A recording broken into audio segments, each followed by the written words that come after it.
Bangladesh cricket দলকে নিষিদ্ধ করতে আবেদন করেছিল এক ভারতীয় নাগরিক, কিন্তু দিল্লি হাইকোর্ট বুধবার সেই আবেদন শুনতে অস্বীকার করেছে। হিন্দু সম্প্রদায়ের বিরুদ্ধে সহিংসতার অভিযোগ তুলে এ আবেদন করা হয়েছিল। আদালত এটিকে জনস্বার্থ মামলা হিসেবে গ্রহণ করেনি। প্রধান বিচারপতি দেবেন্দ্র কুমার উপাধ্যায় ও বিচারপতি তেজস কারিয়ার বেঞ্চ শুরুতেই আবেদনটির গ্রহণযোগ্যতা নিয়ে প্রশ্ন তুলে। আদালত জানায়, এই আবেদন পররাষ্ট্রনীতি ও আন্তর্জাতিক সম্পর্কের বিষয়। এসব সিদ্ধান্ত নেওয়ার ক্ষমতা সরকারের, আদালতের নয়।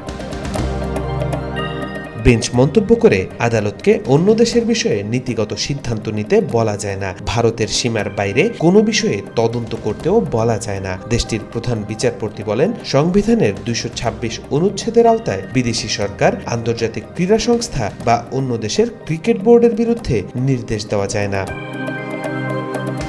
আদালত আরও জানায়, আবেদনকারী আইসিসি, বাংলাদেশ ক্রিকেট বোর্ড এবং শ্রীলঙ্কা ক্রিকেট বোর্ডের বিরুদ্ধে নির্দেশ চেয়েছেন। এসব সংস্থার উপর ভারতীয় আদালতের কোনো এখতিয়ার নেই।